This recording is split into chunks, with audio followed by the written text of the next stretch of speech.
Monday, Tuesday, December 8th. So a great topic that I have set up for today and a great assignment. So let's get started here.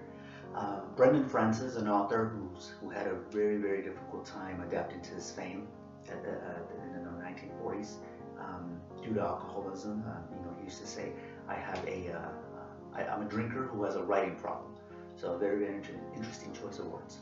But it goes to show that a lot of the times with our own vices and our own suffering, there is always that spark of genius or madness, however you want to view it.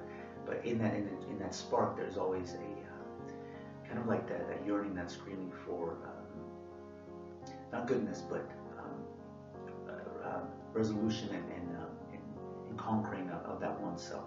And I'll explain in a sec here what I mean by that. He writes, to get started, at the innermost core of all loneliness is a deep and powerful yearning for union with one's lost self. Again, he says that, I'm assuming, and I don't want to put words in his own writing and mouth, but considering his daily habits and fight with alcoholism and end up collapsing at a bar at age 41 and dying, there was a lot of yearning to regain who he may have lost. But again, as a writer, there is a lot of misconception and generalization that every writer suffers, right? Well, sometimes it's true, sometimes it's not. However, in his case, there was some there, and ultimately he wanted to yearn for his lost self. So, at the end of the day, that's most of us, and to some extent, at some point in our lives. It's interesting enough that with Brendan Francis, he battled alcoholism and drinking, and if you may not know, it's been quite a while that actually I made a shift and a change last year in September to be 100% completely sober, and it was a very difficult, rocky path at first, because not because it was an alcoholic or anything like that. You build rituals, you build habits, and just breaking the habit really was the difficult part.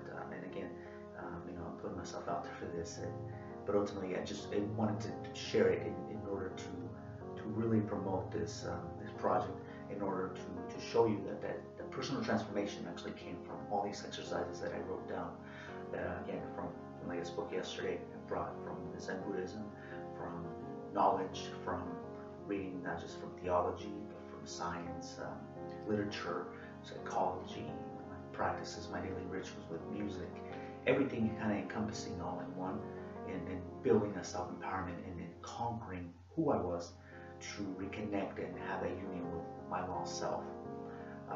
And so keep that in mind as you go through these steps. If there's something, some bias, some part of you that you want to reconnect with, that's exactly what we're aiming at with these steps. So with that said, today's assignment is to let your conversation inside here be a welcoming home speech to yourself. Plan a reunion party, so to speak. What I mean by that is, give yourself the credit, give yourself that welcoming party of who you forgot you were. Because we all, through the daily life and that lately fast pace, we forget who we are. We just tend to become products of our environment, and sometimes it's straight up, it's stupid environments like stupid TV, stupid readings, just things that don't promote your own pathway to betterment. It's obviously, on the contrary, it's the opposite, and sometimes it's not as powerful as Brendan Francis with his alcohol addiction. Sometimes it's just small everyday things. Keep that in mind as you progress through these states. So today, have that welcome party, have that welcome speech for yourself, that inner self, and reconnect and have that union with you. Okay. Again, if you have any topics, any suggestions you want me to cover or outline, drop me a message, drop me a comment. If anything that I'm saying is profound, and even my own personal battles that I've had to overcome, that encourages you and motivates you to further, or if you're looking for some sort of mentor, drop me a line. Ultimately, we're in this together. Like I said yesterday, life is like Suzuki said yesterday's quote, life is a boat, going out to sea to sink. Well, hey, we're all on that. We're all on that boat. We're all in it together. So let's enjoy time, true day, right now, and that includes reaching out to each other. Okay. Well, remember, health is wealth. Health always starts with a state of mind, and I'll see you here tomorrow. Thank you.